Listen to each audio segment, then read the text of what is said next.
Hello students, आज हम करने वाले हैं all reasoning question of aldehyde ketone and carboxylic acid.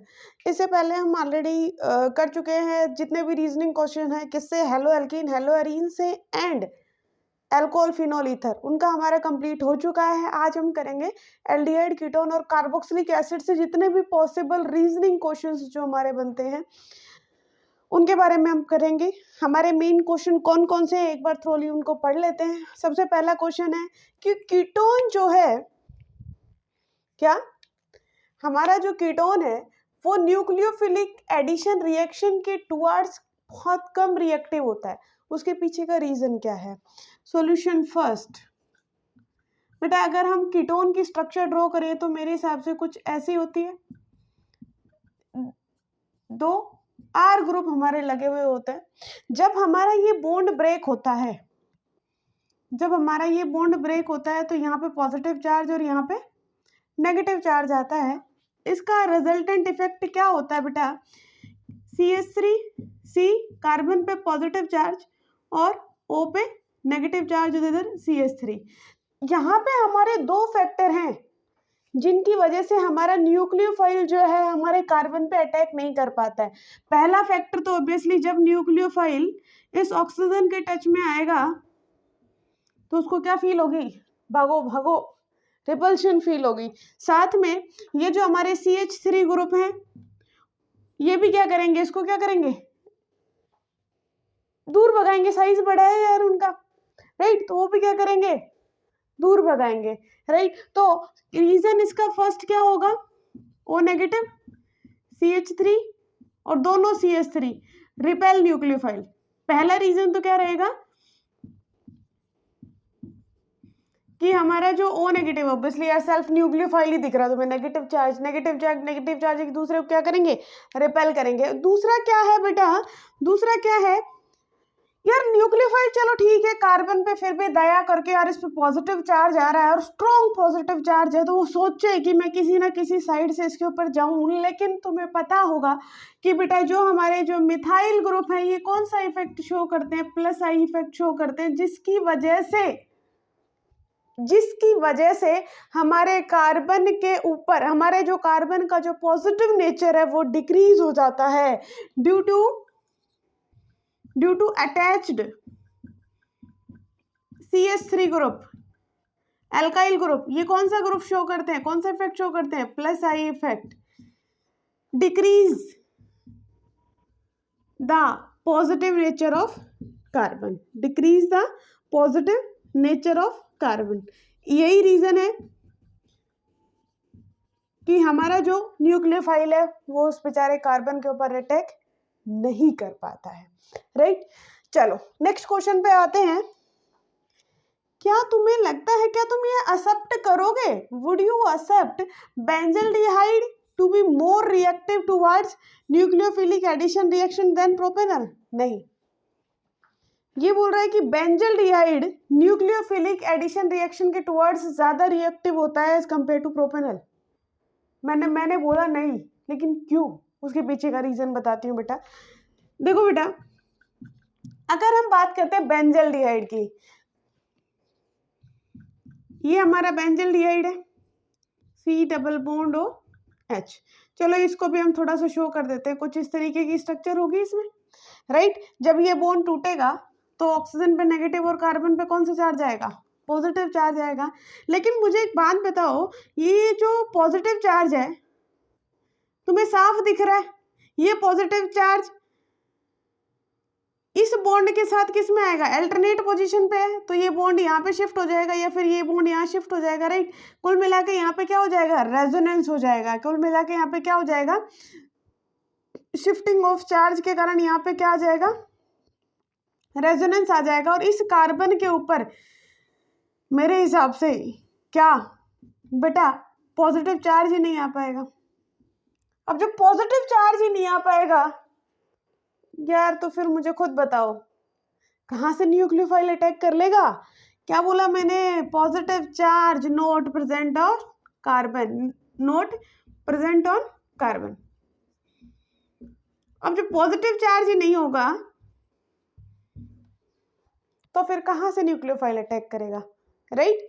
तो due to resonance the positive charge compensated by the resonating effects, ठीक है। इसकी वजह से प्रोपेनल ही ज्यादा बेटर है। प्रोपेनल में इजीली हमारे थोड़ा बहुत न्यूक्लियोफिलिक एचिन रिएक्शन शो हो जाती है, लेकिन बेंजल्डिहाइड में नहीं होती है। आंसर आएगा मेरे पास नो।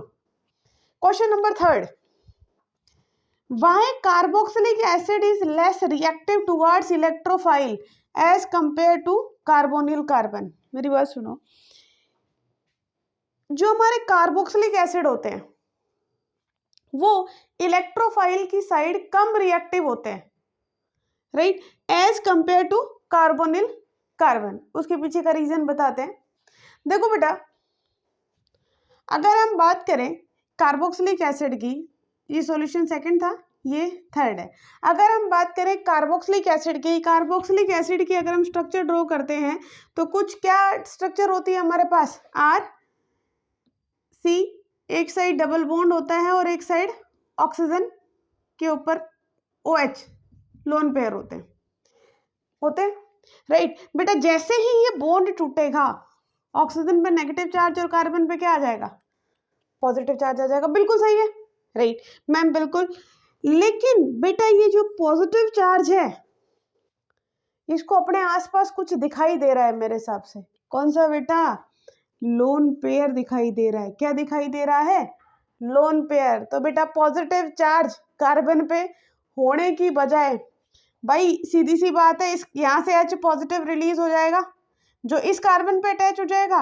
कुल मिला के मेरे रेजोनेटिंग स्ट्रक्चर बन जाएंगे। क्या, कौन कौन सी रेजोनेटिंग स्ट्रक्चर बनेगी, एक बनेगी C डबल बॉन्ड O और O नेगेटिव, राइट। और दूसरी मेरी कौन सी बन सकती है भाई, एक O नेगेटिव, या फिर मैं बोलूं OH लगा लो, ठीक है।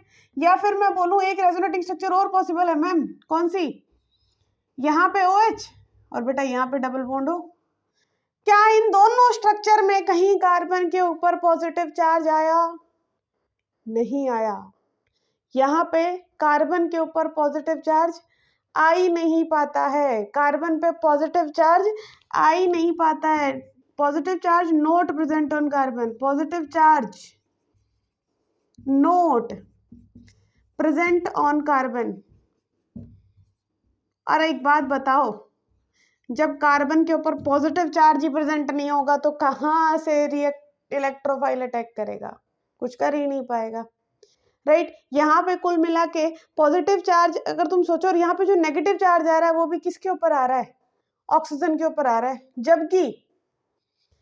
जबकि अगर हम बात करें कीटोन की तो ये RC double bond O R, तो बेटा ये टूटेगा तो ये नेगेटिव और ये पे पॉजिटिव। तो बेटा यहाँ पे जो पॉजिटिव इफेक्ट है वो काफी अच्छा है कार्बन के ऊपर, ठीक है।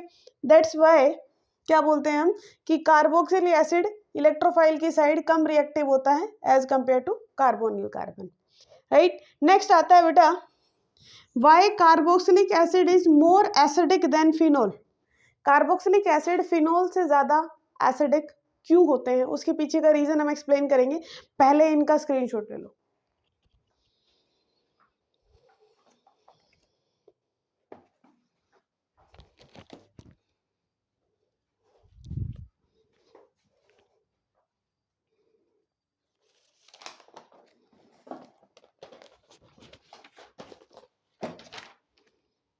चलो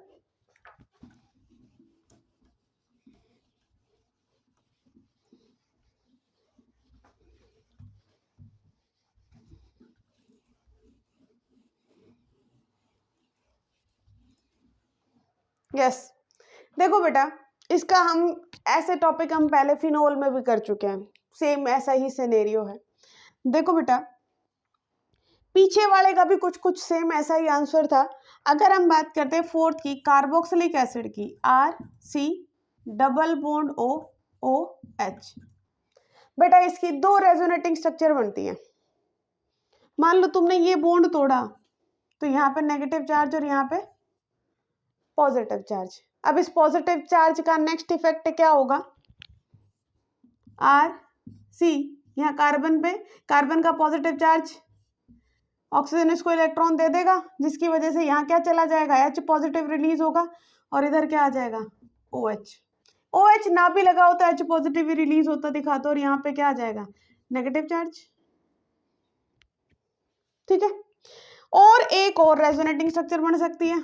मैम ये उल्टा भी तो हो सकता था ना, यहाँ पे डबल बॉन्ड आता, यहाँ पे OH लगा होता, तो क्या फर्क पड़ता, तो बेटा उसका फर्क इतना पड़ता कि यहाँ पे डबल बॉन्ड आ जाता और इस ऑक्सीजन पे नेगेटिव चार्ज आया। लेकिन तुम एक बात बताओ, हमने कार्बोक्सिलिक एसिड की जितनी भी रेजोनेटिंग स्ट्रक्चर बनाई, सब में रेजोनेटिंग स्ट्रक्चर में नेगेटिव चार्ज किस पे आ रहा है, मोर इलेक्ट्रोनेगेटिव एलिमेंट ऑक्सीजन पे आ रहा है। क्या बोला मैंने, negative charge comes on more electronegative element oxygen. और अगर negative charge comes on more electronegative element, it is more stable।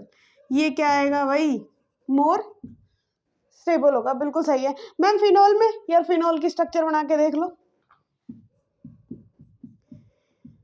OH तोड़ लो, नेगेटिव चार्ज, रेजोनेटिंग स्ट्रक्चर, मेरे हिसाब से नेगेटिव चार्ज यहाँ भी आएगा, यहाँ भी आएगा और यहाँ भी आएगा। यानी कि कहने का मतलब क्या है, यहाँ पे नेगेटिव चार्ज कार्बन के ऊपर भी आएगा, और अगर ऑक्सीजन और कार्बन का कंपैरिजन करें तो ज़्यादा इलेक्ट्रोनेगेटिव कौन होता है, हमारा ऑक्सीजन होता है, और नेगेटिव चार्ज ज़्यादा किस पे स्टेबल होता है, मोर इलेक्ट्रोनेगेटिव एलिमेंट पे। दैट्स वाई कार्बोक्सिलिक एसिड ज़्यादा एसिडिक होते हैं फिनोल के, राइट। लास्ट क्वेश्चन, इसके बारे में हम पहले भी पढ़ चुके हैं कि अगर हमारा चाहे वो कार्बोक्सिलिक एसिड आ जाए, चाहे वो एल्डिहाइड आ जाए, चाहे वो फिनोल आ जाए, सब में सेम फिनोरी है।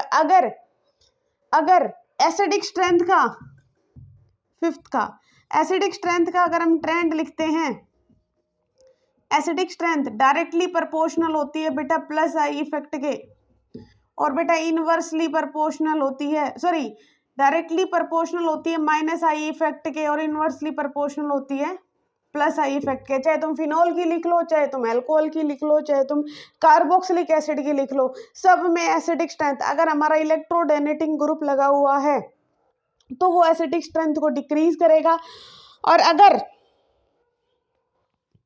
इलेक्ट्रॉन विड्रॉइंग ग्रुप लगा हुआ है, ठीक है, इलेक्ट्रॉन विड्रॉइंग ग्रुप लगा हुआ है तो हमारी एसिडिक स्ट्रेंथ को इंक्रीज करेगा। बस इतना ध्यान रखना। तो यहाँ पे हम किसको लगा रहे हैं, इलेक्ट्रॉन डोनेटिंग ग्रुप को, electron donating group EDG decrease acidic strength.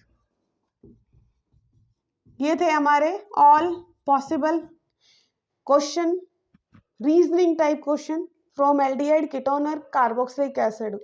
Next video में हम करेंगे ऑल रीजनिंग क्वेश्चंस ऑफ अमीन। अमीन के तो बेटा बहुत बहुत ज़्यादा इंपॉर्टेंट हो जाते हैं। नेक्स्ट वीडियो देखना, गलती से भी मत भूलना। अगर ये तुमने चारों वीडियोस देख ली तो मैं गारंटी ले रही हूँ कि रीजनिंग टाइप क्वेश्चन से बाहर कुछ नहीं आएंगे। और साथ में इनके जो नोट्स हैं वो मेरे टेलीग्राम पे विद एक्सप्लेनेशन, क्वेश्चन के साथ प्रॉपर एक्सप्लेनेशन के साथ मैं इसके नोट्स अभी अपलोड कर दूंगी। कहाँ पे, मेरे टेलीग्राम चैनल के ऊपर भी अपलोड कर दूंगी, और हम मेरे इंस्टा थ्रेड्स के ऊपर भी मैं अपलोड कर दूंगी, जिसका लिंक तुम्हें इस वीडियो के डिस्क्रिप्शन बॉक्स में मिल जाएगा। Thank you, have a nice day. मिलते हैं नेक्स्ट क्लास में।